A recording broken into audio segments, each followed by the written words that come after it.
Welcome to the Hidden Corners, where truth and terror collide.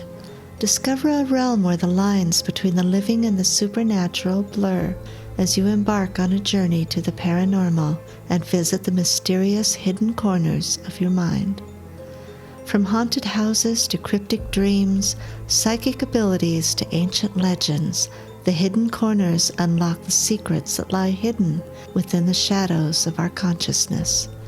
This is your host, Ginger Winters. Get ready to confront the unexplainable and uncover the truth that lies within the hidden corners.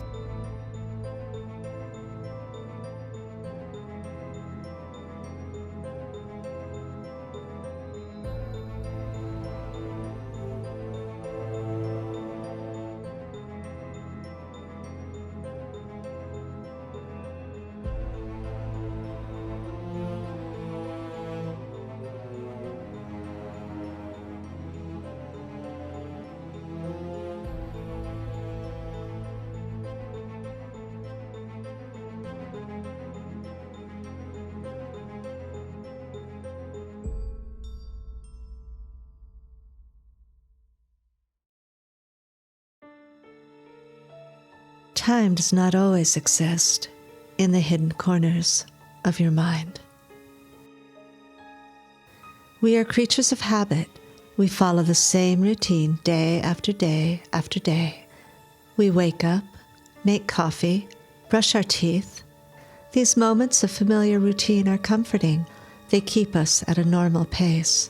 The clock ticks by in a comfortable rhythm, but time is not always on our side in the hidden corners of our mind. He had lived a good, long life. He hadn't chosen to be alone into his old age, but as he often told others, the right one had never come along. Oh, he had dated as a young man, and the women had favored him. He had his father's good looks, and everyone knew his father had been quite the ladies' man. And he had known women who would have kept a good home and provided a warm bed and companionship into his twilight years, but he hadn't thought so at the time.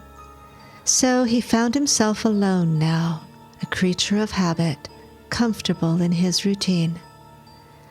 It had been years since he had known the warmth and softness of a woman's body, and that is what he was reminiscing about as he removed his pocket watch and set it next to his glass of water on the nightstand. He reclined with a sigh into his comfortable, although sometimes lonely, bed. Dreams soon took hold, and the night passed like so many had before. Sleep a little, wake to relieve himself, slip back into the warmth of the bed, and drift back to sleep. Nothing was different, and there was comfort in that. The morning sun had just begun to crest the horizon. He woke, amazed that he faced another day of life. At this age, every day above ground felt like a miracle. And this day, like every other day, started exactly the same. He rose, slowly stretching his stiff body, put on his slippers and robe, and wandered into the kitchen to start the coffee. After his shower, he dressed, and with an act of final approval, he clicked open his pocket watch and checked his appearance in the mirror. It was 6:15 a.m. His breakfast consisted of the same 2 eggs over easy on toast, another cup of coffee, and then it would be 7 a.m. and time for his morning stroll. He pulled his watch from his pocket and clicked it open. It was 5:45 a.m. Dizziness flooded through his body. He felt dazed and confused.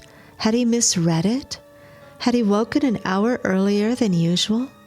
Were his eyes failing him?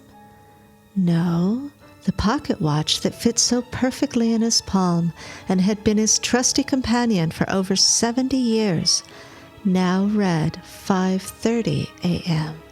It made no sense. It was information he couldn't process. He poured himself another cup of coffee and put on his reading glasses and looked again. 5:15 a.m. His heart started beating faster. He felt his head spinning and thought he might faint. He didn't expect this was how he would leave this earth, in a state of confusion and dementia. It didn't fit into his tight routine. He sat down in his chair, and with a final glance at his watch, he noted the time was now 4:28 a.m. The watch hands were spinning faster now. He could see the second hand spinning, the minute hand ticking backwards at a pace that seemed to match his rapidly beating heart. He sat staring at his watch as the hours ticked in a backward spiral ever faster. He was hypnotized at the speed in which the hands were moving. For the first time, he noticed his own hands. The age spots were lightening, the wrinkles were smoothing, his gnarled, arthritic fingers were straightening. He stood, much quicker than he had in years, not feeling the need to stretch his body, gain his balance. Could this really be happening? He walked to the hallway mirror, and standing there, looking back at him, was a man with many more years of living ahead of him. Oh, the possibilities! The life he had wasted was his again. He could take the trips he'd always longed for, visit the countryside again, buy a boat and sail the ocean, maybe even meet a woman and find love. Whatever miracle this was, he was being given a second chance at life. He yelled in excitement, laughed at the life ahead of him, cried tears of joy as he watched his body grow youthful in front of his very eyes. It was the newspaper boy who noticed. The paper had not been picked up in days. He peeked in the window and found the old man slumped in his chair, his silent, deathly gaze staring at the pocket watch in his hands.